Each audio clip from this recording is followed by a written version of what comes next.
Irmãos queridos, na noite deste dia, com temor e tremor, nosso assunto é sobre o céu. Primeira carta de Paulo aos Coríntios, capítulo 15, verso de número 20, o apóstolo enviado aos gentios diz assim: mas, de fato, Cristo ressuscitou dentre os mortos, sendo ele as primícias dos que dormem. Que Deus abençoe a sua bendita e santa palavra. Eu me dirijo a você na noite deste dia do Senhor, com temor e tremor, Igreja Presbiteriana do Brasil em Taubaté, graça e paz. Eu creio sim que Ele virá, e muito em breve eu o verei. Em Cristo seremos gloriosos no novo céu e na nova terra. Vimos, meus irmãos queridos, o que isso significa em relação à nossa alma no domingo passado. Agora, nesta reflexão, veremos em relação ao nosso corpo. Eu creio na ressurreição do corpo. E esta declaração credal, ela é certa. A doutrina cristã IPT acerca da ressurreição do corpo é com certeza uma das mais belas e consoladoras verdades. A esperança da ressurreição produz alento e torna plena de sentido a existência humana. Porém, para muitos a ressurreição não envolve o corpo, mas apenas a alma, porque muitos acreditam que o corpo é mau e o espírito é que é bom.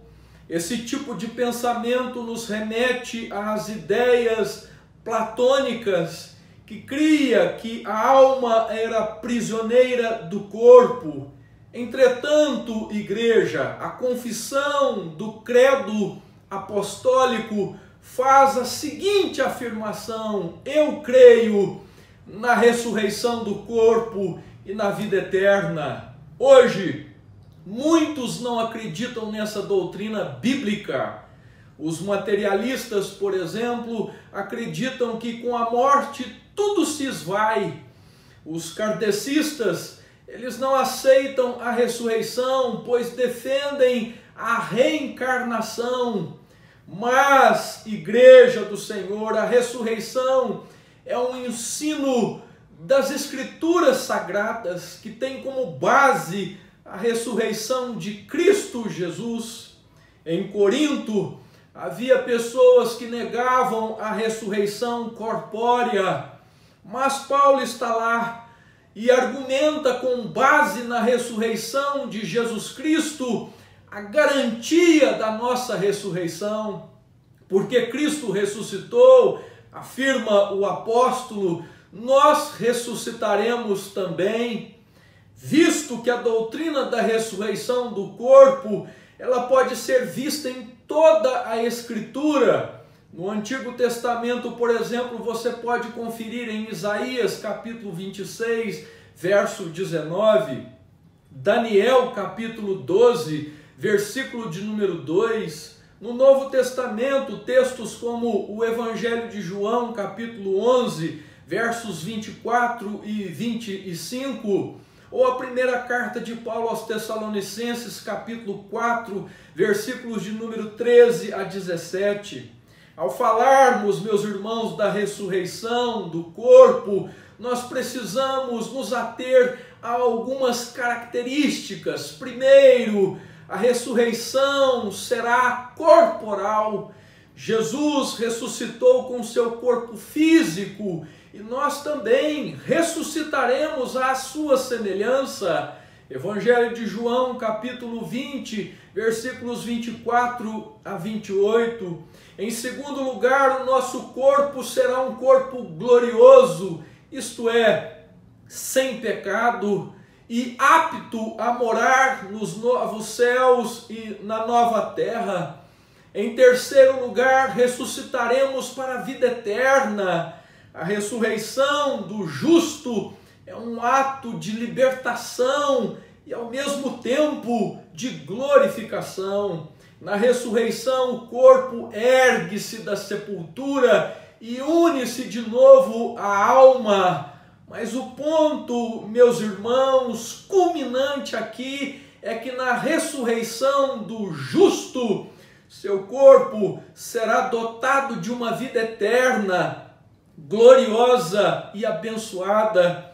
Sim, igreja, na eternidade teremos, portanto, um corpo perfeito, glorificado e imortal, semelhante ao do nosso Salvador Jesus Cristo, um corpo em todos os aspectos, sim, superior a esse corpo terreno, sujeito à corrupção. Nosso corpo, meu irmão, minha irmã, será ressuscitado em glória. O breve catecismo de Westminster, na sua pergunta 38, aqueles homens piedosos levantaram esta questão, dizendo quais são as bênçãos que os fiéis recebem de Cristo na ressurreição. E os puritanos ali envolvidos, engajados, embebidos pela palavra de Deus, eles responderam: na ressurreição, os fiéis, sendo ressuscitados em glória, serão publicamente reconhecidos e absolvidos no dia de juízo e tornados perfeitamente felizes no pleno gozo de Deus por toda a eternidade.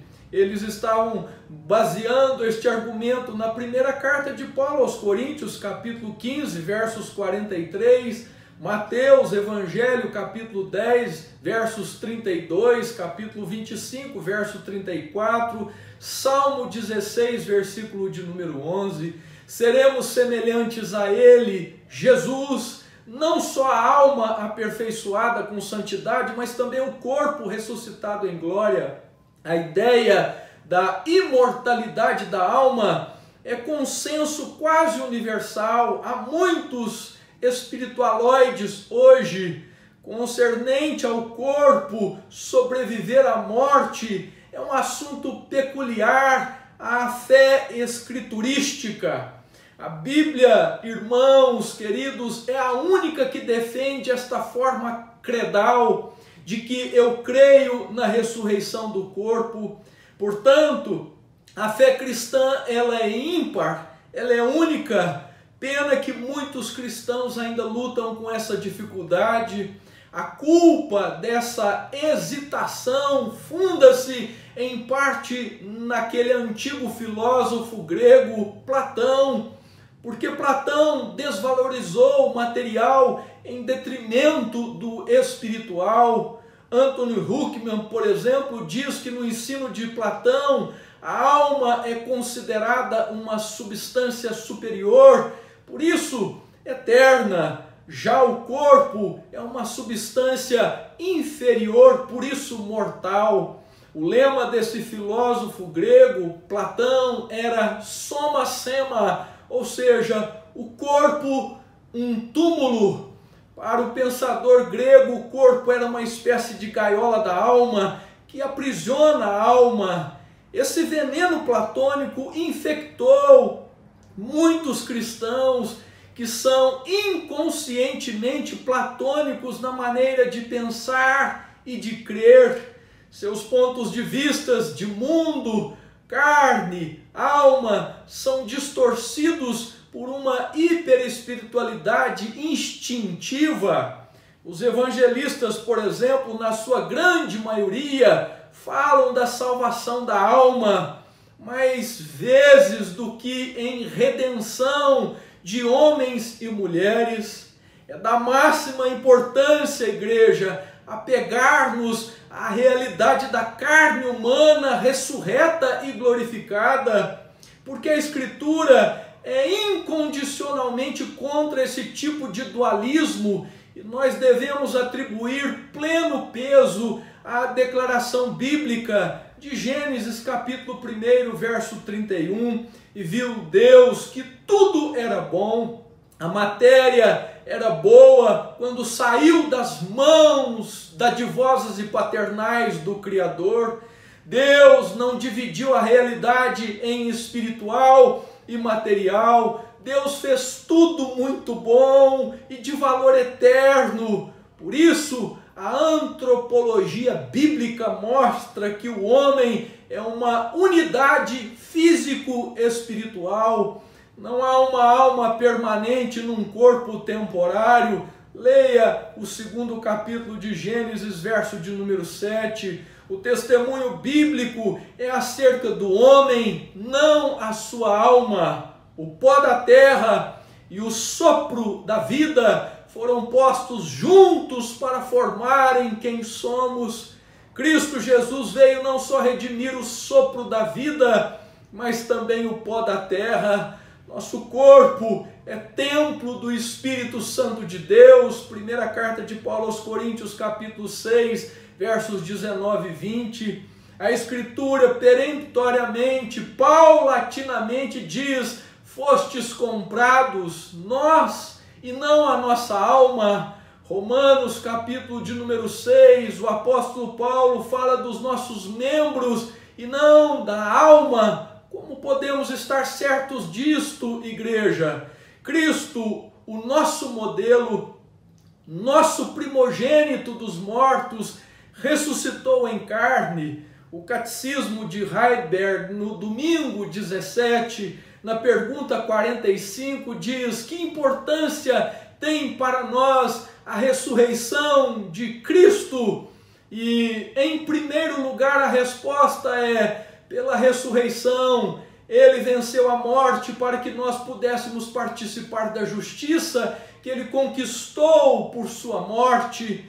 Em segundo lugar, nós também, por seu poder, somos ressuscitados para a nova vida. E em terceiro lugar, a ressurreição de Cristo, afirma o Catecismo de Heidelberg, é uma garantia de nossa ressurreição em glória.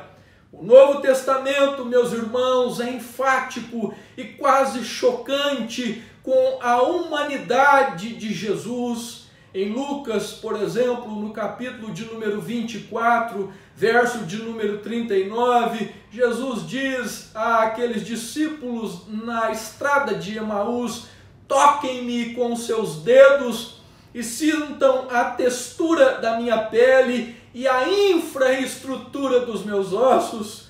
O apóstolo João afirma que as suas mãos tocaram a palavra da vida. Leia a primeira epístola de João, capítulo 1, verso 1. Escrevendo, ele estava a platônicos e gnósticos. Ele enfrentava uma igreja que tinha dificuldades em crer na encarnação do Verbo, na ressurreição corpórea de Jesus. Por isso o seu testemunho foi em função da carne e foi básico. Assim como o corpo de Cristo foi ressuscitado do túmulo, assim também os nossos corpos serão ressuscitados da sepultura naquele grande dia, visto que nós estamos unidos a Jesus. Louvado seja Deus!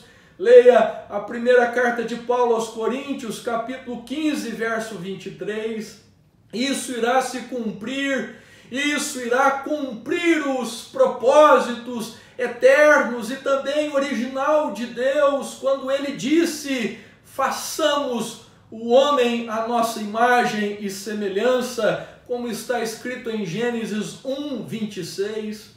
O termo imagem era o corpo como a alma, uma unidade indivisível. No céu, igreja, essa imagem será restaurada provisoriamente, e no novo céu e na nova terra, completamente. Bendito seja o primogênito dentre os mortos, a primícia daqueles que dormem. Teremos a semelhança de Jesus o mesmo corpo, contudo diferente, glorificado. Este é um evento estupendo na história da redenção, igreja. Jamais, diz o hino, contou ao mortal. Metade da glória celeste acontecerá simultaneamente com todos os crentes no momento que Jesus voltar. Paulo diz que muito embora mortais e abatidos, nosso corpo será ressurreto pelo poder do Espírito Santo. Romanos capítulo 8, verso de número 11. Satanás, meu irmão, minha irmã, não triunfará mas Cristo já triunfou e triunfará nos recebendo em glória. O apóstolo Paulo faz uma analogia aqui em 1 Coríntios 15 da botânica, das plantas em relação ao nosso corpo ressurreto. Ele menciona 4 diferenças chaves entre o corpo atual e o corpo futuro glorificado. Primeiro, Paulo diz que ressuscitaremos incorruptíveis, sem corrupção, sem nódoa ou mancha, ou seja, impolutos, sem jaça, não mais carcomidos pelo pecado. Ele diz isso em 1 Coríntios 15, verso 42.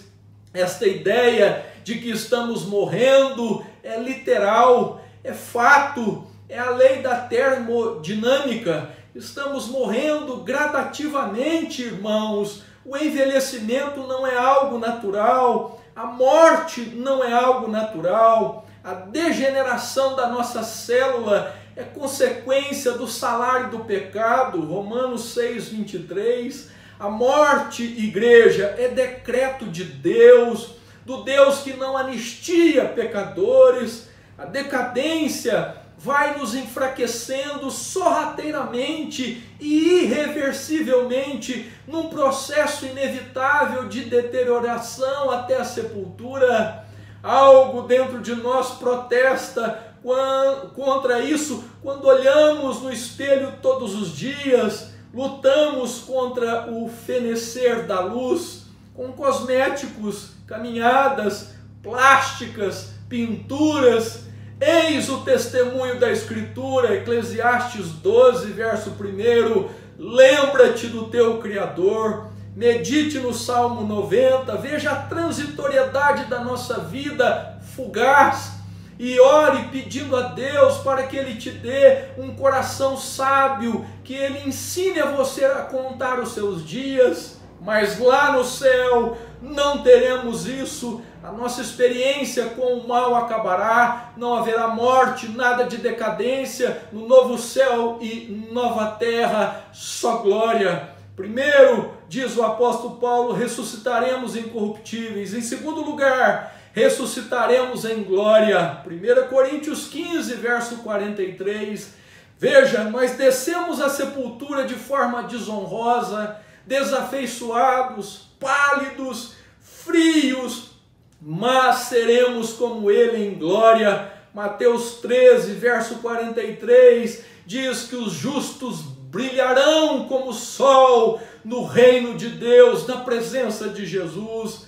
O autor britânico C.S. Lewis, em Cristianismo Puro e Simples, disse: Ele fará do mais débil e ignóbil de nós uma criatura refulgente, radiosa, imortal, sempre vibrante, de tal energia, gozo, sabedoria e amor que sequer podemos imaginar agora. Ressuscitaremos, diz Paulo, incorruptíveis em glória, e em terceiro lugar, diz o apóstolo, ressuscitaremos em poder. 1 Coríntios 15, 43. Como somos fracos, irmãos, com facilidade nos cansamos, somos dominados pela fadiga crônica, mas lá no céu não mais fadiga. Os que esperam no Senhor renovar-se-ão. Não é dos fortes a vitória, mas dos que correm, nem dos que correm melhor, mas dos fiéis e sinceros que seguem junto ao Senhor.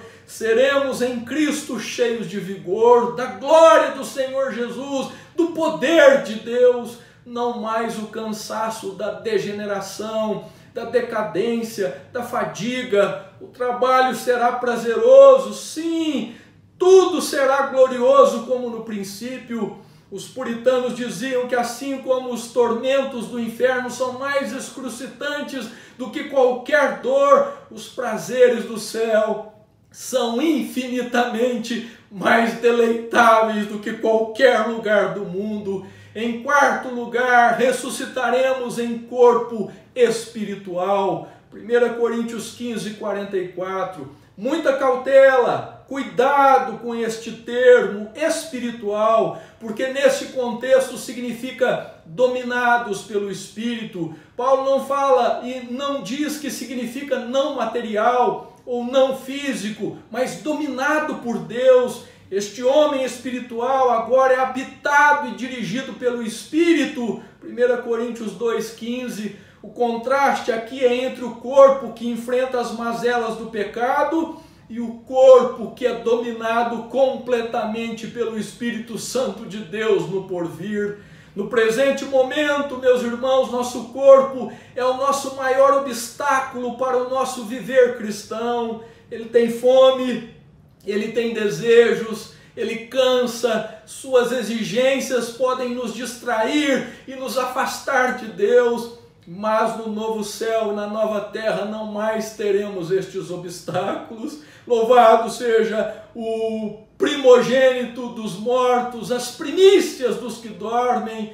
O corpo e a alma estarão sob o domínio do Espírito Santo, juntos nos habilitando a adorar e servir a Jesus. Essa é a glória que será revelada em nós. Isso é céu. Os anjos olharão para nós e darão glórias a Deus. Por último, em quinto lugar, o prazer de Deus estará em nós. Meu Deus do céu, o Senhor se emocionará em nos ver como um noivo apaixonado. Efésios capítulo 5, verso 27.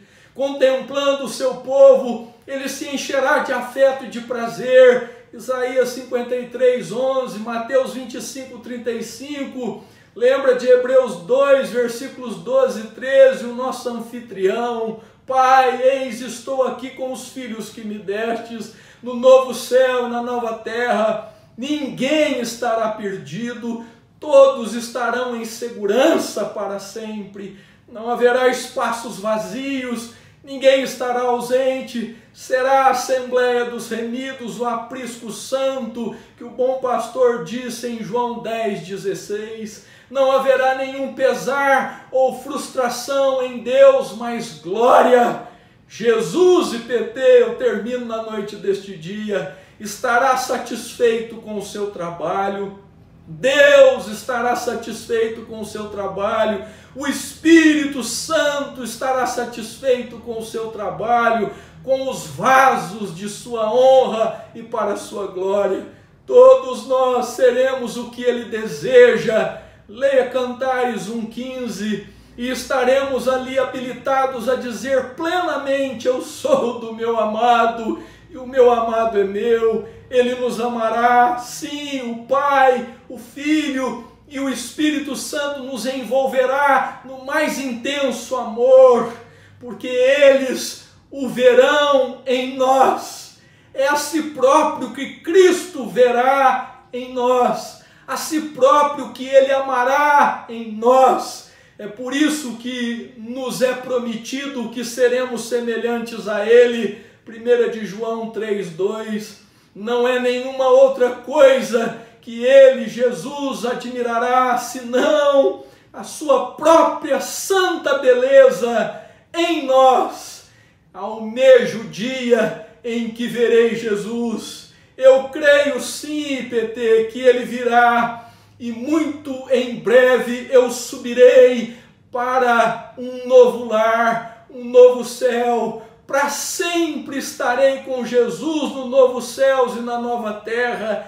Eu creio sim. Uma abençoada semana para você.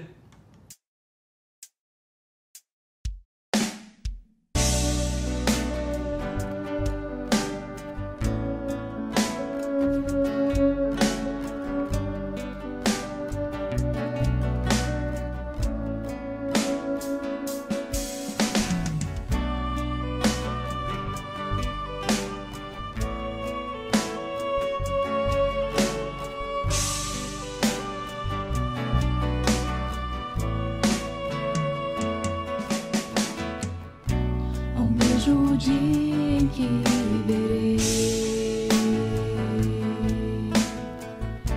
uma pequena luz no céu, e essa luz aumentará, milhares de anjos surgirão. Eu creio sim que Ele virá, e muito em breve eu subirei para um novo lar, um novo céu. Para sempre eu estarei, feliz eu viverei, verei Jesus.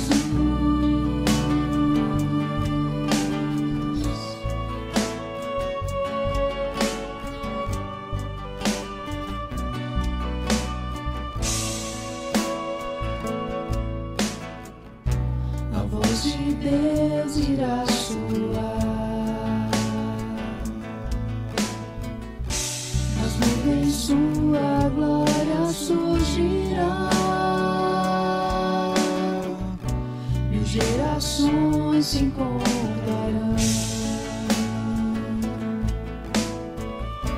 e para sempre louvarão. Eu creio sim que Ele virá, e muito em breve eu subirei para um novo lar, um novo céu. Para sempre eu estarei feliz.